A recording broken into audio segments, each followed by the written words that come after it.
Siap, Bu. Ya, baik.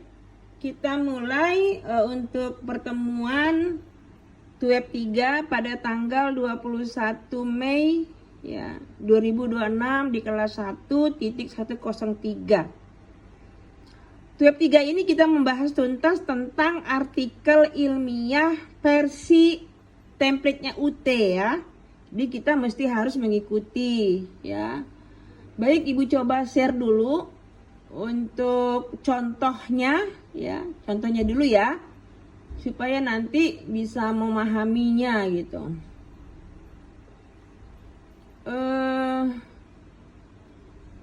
Bentar.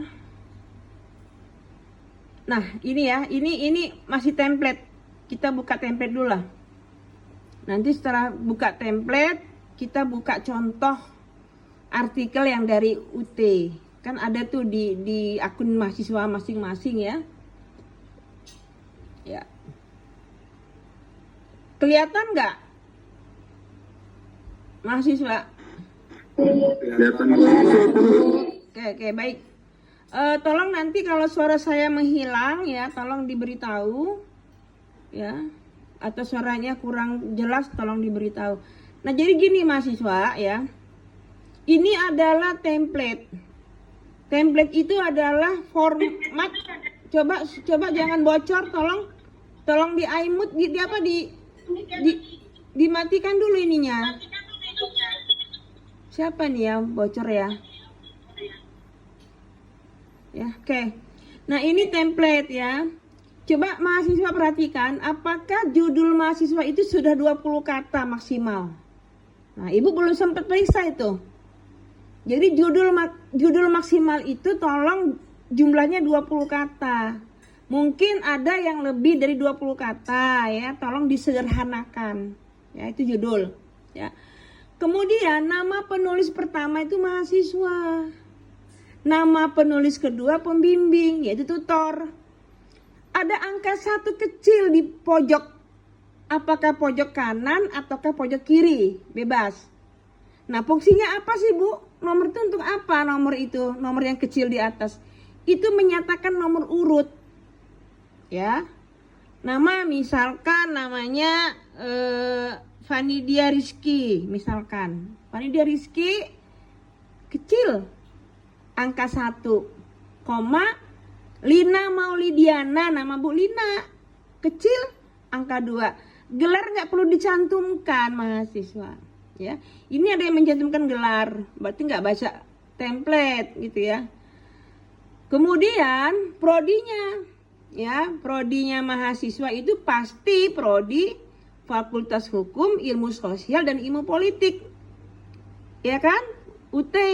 Nah, prodinya tutor, prodinya Bu Lina itu adalah Magister Hukum Universitas Bandar Lampung. Kalau mau nulis Fakultas Hukum Universitas Bandar Lampung juga boleh ya. Jadi ada yang menulis prodinya Bu Lina itu UT, salah ya. Nah, kemudian baru nanti author emailnya adalah email mahasiswa. Email Bu Lina nggak usah masuk di situ. Nah, ini aja kalau udah bener ya bener gitu loh. Ya, nggak mungkin ada koreksi. Ya, nah itu tolong ya diperhatiin ya. Kemudian abstrak. Nah, abstrak ini di dalam tulisan tuh cetak miring. Ya, cetak miring. Tapi isinya itu nggak cetak miring. Template UT. Nah, sedangkan di contoh artikel yang di-share di akun kita, isinya maupun abstraknya nggak cetak miring, ya kan? Itu mungkin yang dibilang mahasiswa berbeda ya. Oke, boleh. Jadi kita sepakati yang cetak miring hanya abstrak saja. Isinya abstrak itu tidak cetak miring, ya. Nah, udah dihitung belum sama mahasiswa? Jumlahnya berapa abstrak? Ya, Ibu belum sempat ngitung itu. Ya, Ibu baru melihat kulitnya aja, belum dalamnya. Nanti kalau udah TUEP 4, tugas 4 baru detail Bu Lina koreksi, udah masuk materinya, ya. Nah, abstrak ini apa isi abstrak? Abstrak itu berisi pendahuluan atau masalah yang diteliti. Nggak usah banyak-banyak ya.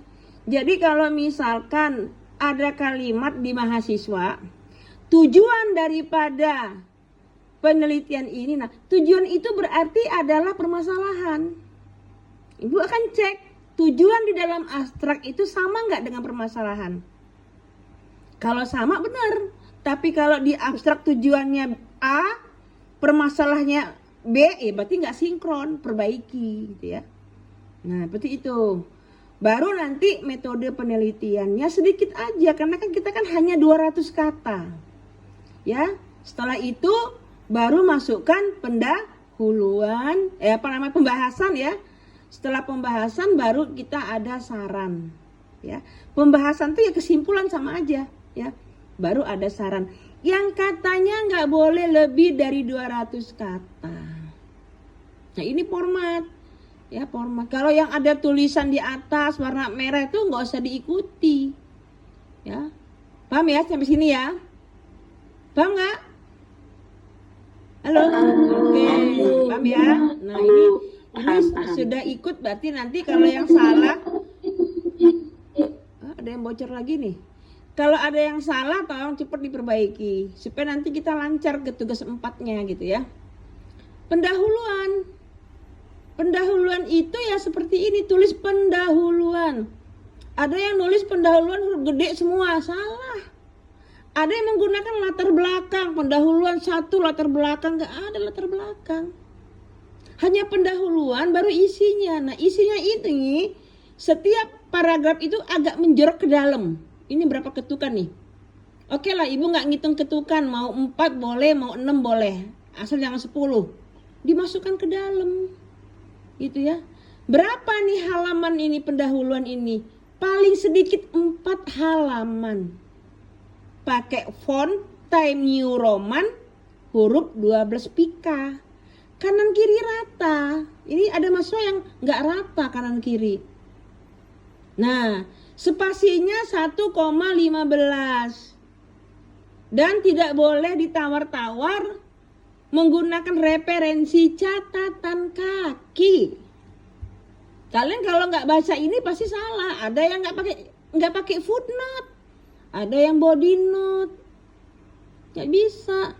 Bu, saya soalnya mengikuti template-nya jurnal tuh nanti kalau mau masukin jurnal dirubah lagi. Ya, itu. Nah, terus kalau pakai mendeley boleh. Nggak pakai juga nggak apa-apa, nggak wajib. Tapi keuntungannya menggunakan mendeley itu adalah ketika mau menulis daftar pustaka, tinggal klik bibliografi langsung keluar semua. Nggak perlu kita nulis lagi satu-satu, nggak perlu.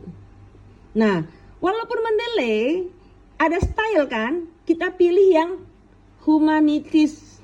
Ya, bener nggak sih humanities? Kalau humanities itu dia footnote jatuhnya. Ya, sumbernya ada di bawah sekali gitu kan, di bawah artikel itu.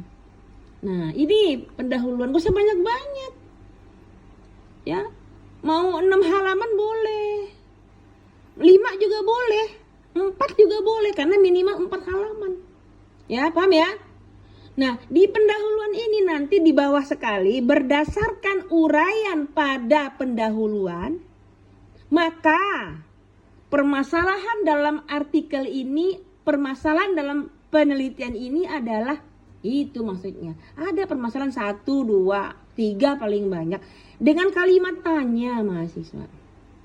Ini ada mahasiswa yang nggak pakai itu, bingung bu mana permasalahannya ini ya.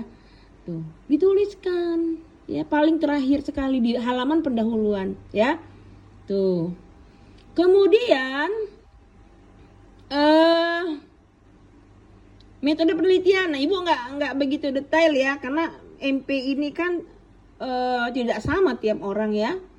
Ada yang menggunakan yuridis, normatif, dan empiris. Ada yang menggunakan normatif saja, kajian peraturan perundang-undangan. Ya, jadi silahkan bebas. Ada yang kombinasi kedua-duanya, ya. Normatif, empiris. Silahkan aja, ya. Nah, tapi ada lagi yang membuat artikel ini kayak skripsi. Dia ada oh macam-macam, ada jenis data, ada detail, ada wawancara, ada observasi dengan ini segala macam, sehingga jumlahnya banyak metode penelitian. Ya, simpel aja sih ya, simpel aja metode penelitian ini ya, nggak usah panjang-panjang ya. Nah, cukup ditulis dalam 3 paragraf mahasiswa. Tolong ya diperhatikan ya, karena nanti jangan sampai nanti ibu temukan kesalahan lagi. Ya. Ini ada yang sampai 2 halaman metode penelitian kayak skripsi. Jatuhnya jumlahnya semuanya 18 halaman. Nggak bisa. 3 paragraf. Kalau 2 boleh nggak boleh. 2 paragraf lah paling sedikit. Paling banyak 3. Gitu ya. Nah, ini juga menggunakan referensi footnote, bukan body note. Nah, turun ke bawah hasil dan pembahasan. Ya. Nanti kita lihat contoh artikelnya ya. Ini kan masih template. Nah, hasil dan pembahasan betul. Ini ada 2, pemaparan hasil dan analisis hasil. Tapi nggak perlu juga dicantumkan analisisnya mahasiswa. Cukup aja pemaparan hasil penelitian. Yang dipaparkan itu sesuai dengan permasalahan. Kalau permasalahannya 2, maka pemaparannya juga 2. Jangan beda-beda ya. Itu ya. Oke. Kita lanjut. Ini template ya. Menggunakan analisis boleh, nggak menggunakan nggak apa-apa. Yang penting halamannya nggak boleh lebih dari 13 halaman. Tolong diperhatikan. Kalau sampai 18 halaman, 15 pun dikurangin gitu ya. Bikin 13. Ini minimal 6 halaman. Coba kita hitung 6 ditambah dengan 1 paragraf ditambah dengan 4 halaman baru berapa coba? Ya. Nah, ini minimal 6 halaman. Kesimpulan. Nah, kesimpulan ini itu nggak usah banyak-banyak. Karena kesimpulan itu menjawab permasalahan. Kesimpulan itu bukan rangkuman, bukan.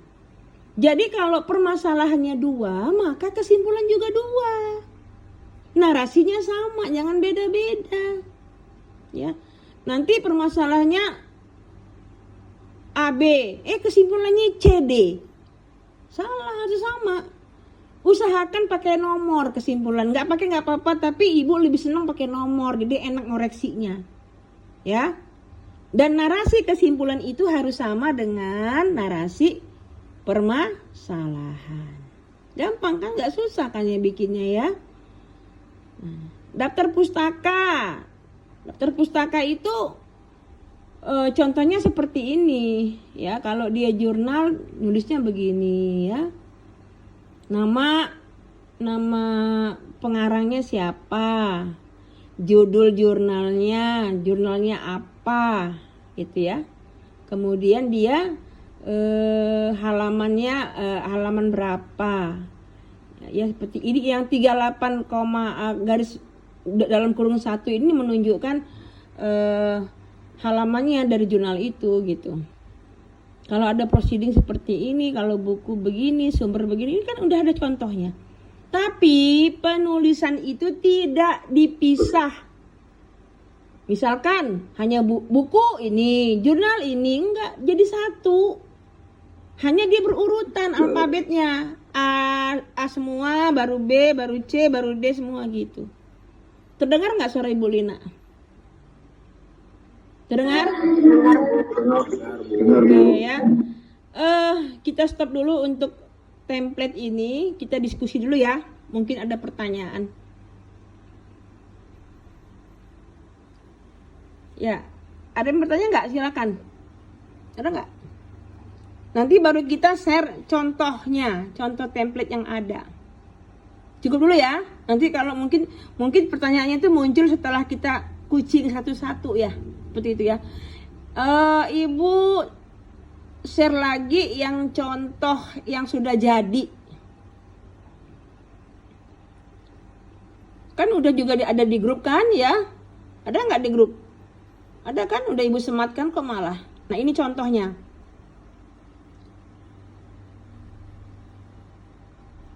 Kenapa kok jadi gini? Kelihatan nggak?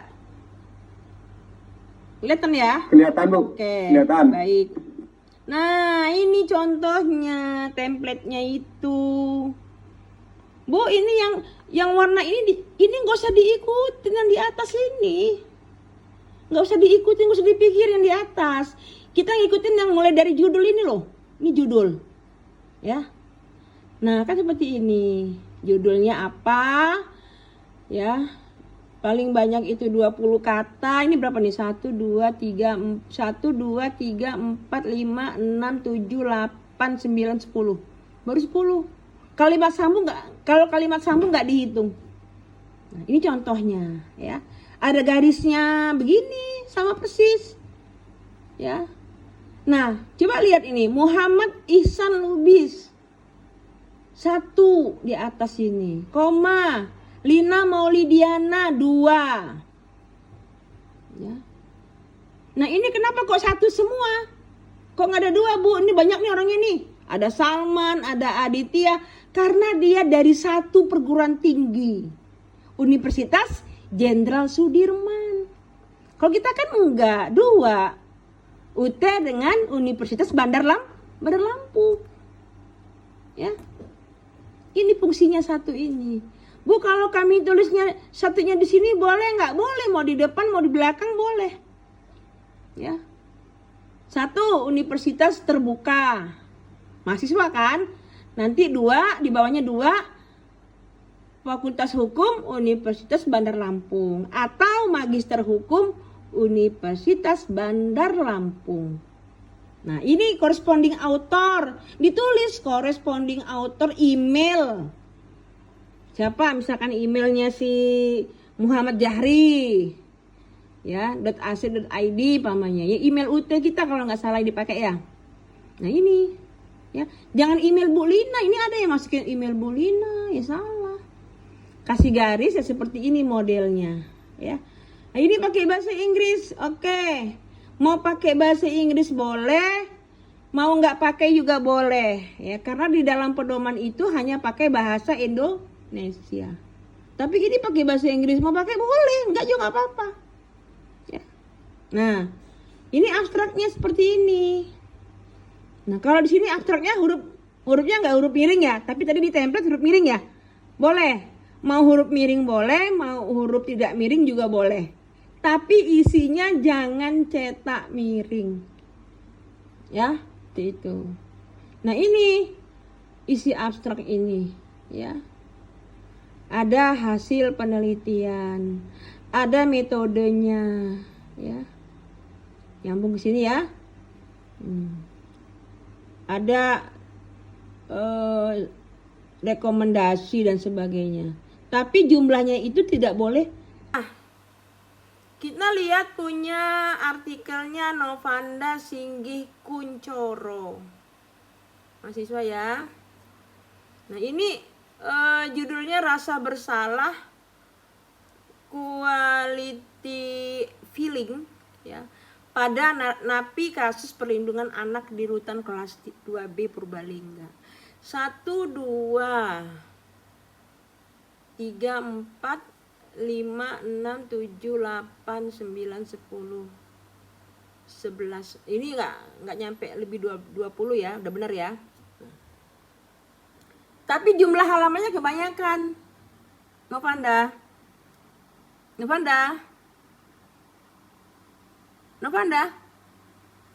Suara ibu kedengeran nggak? Halo?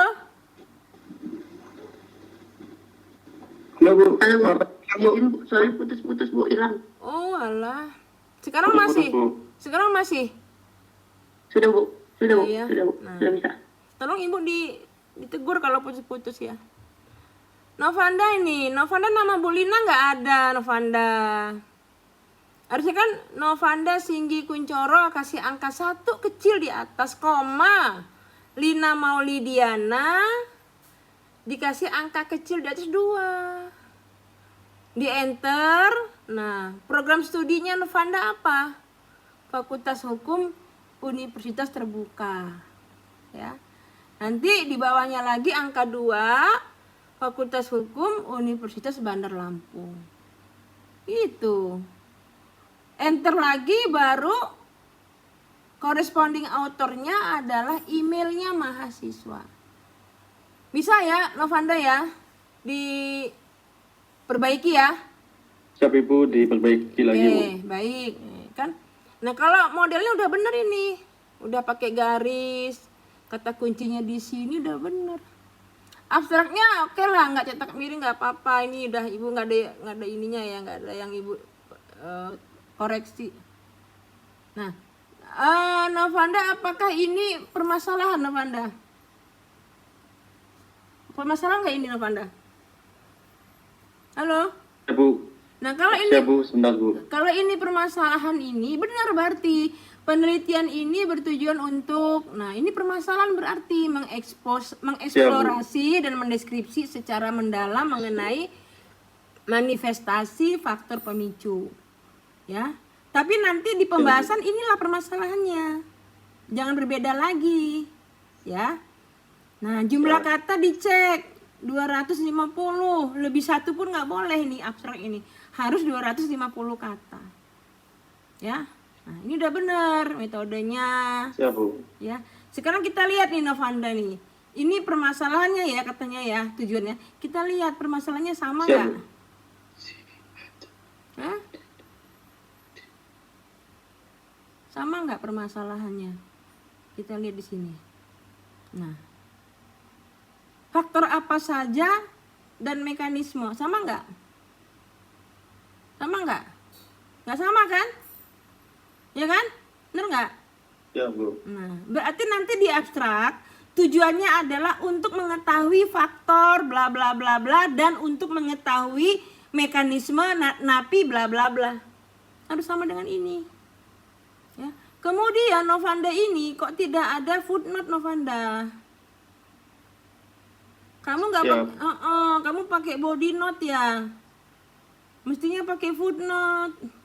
Bu, saya ngikutin template dari jurnal A namanya. Ya boleh, nggak apa-apa. Nanti diperbaiki lagi, dibikin 2 versi. Versi untuk tugas UT, versi untuk jurnal tertentu. Nah, ini kan dia body note. Ya, diperbaiki. Oke. Itu aja kok yang pendahuluan. Dicek yang di belakang ini sama nggak dengan yang di abstrak dengan tujuannya. Metode cukup, ini udah bener nih metodenya ini, cukup cuma 1 paragraf boleh. Hasil dan pembahasan. Nah ya, ini nggak perlu tampil ya, nggak perlu tampil, nih langsung pada permasalahan 1.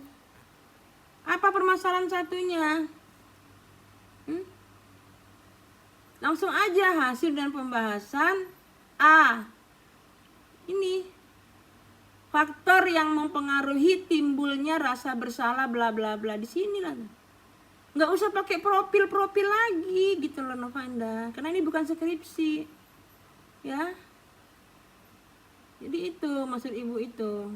Nah kalau ada tambahan profil singkat kapasitas hunian boleh, tapi nggak boleh lebih dari 13 halaman untuk semuanya.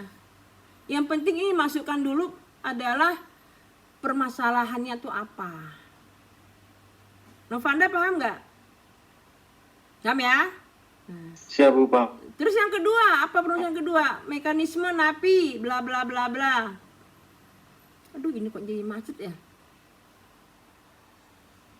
Nah, nih ya, nih. Yang kedua apa? Suaranya hilang lagi Bu. Hilang ya? Putus, Bu.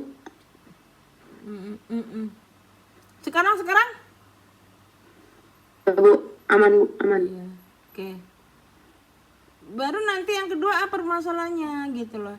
Nah permasalahannya dicetak tebal. Kalau mau ada tabel boleh. Yang penting nggak boleh lebih dari 13 halaman secara keseluruhan. Itu ya isi pembahasan. Ya, bukan nggak boleh, boleh aja. Cuman takutnya kalau banyak-banyak tabel nanti jumlahnya nggak 13. Jumlahnya bisa 18, bisa 16 gitu loh ya. Nah, terus kita lihat di kesimpulannya. Kesimpulan mesti menjawab permasalahan. narasi kesimpulan tidak boleh berlainan dengan permasalahan, harus sama. Ya. Ini berapa halaman nih punya Novanda ini? 16, kebanyakan Novanda ya. Dibikin 13. Ya. Bikin 3 karena kamu banyak benar. Siap, Bu. Nah, ini kesimpulannya. Nah, yang pertama kesimpulannya apa yang pertama Novanda? Faktor ya. Bener kan? Faktor pemicu. Yang kedua mekanisme apa tadi? Nah, kalau nggak pakai nomor boleh ya boleh. Tapi kalau bisa sih pakai nomor biar enak ngoreksinya. Kesimpulan A, permasalahan 1. Kesimpulan B, permasalahan kedua. Kalau nggak mau pakai nomor tapi dipisahkan antara paragraf yang satu dengan paragraf yang lain. Ya. Jangan lupa pakai footnote, jangan body note. Sarannya bebas. Ya, bebas. Mau saran akademis, mau saran substansi, rekomendasinya bebas. Nah, daftar pustaka. Ya. Anissa F agak masuk ke dalam. Ya, ini kan rata semua nih. Ya, jadi yang pertama nih agak masuk, ketukannya bisa 4, bisa 6. Ya. Seperti itu. Hilang lagi, Bu. Iya. Suaranya. Oke.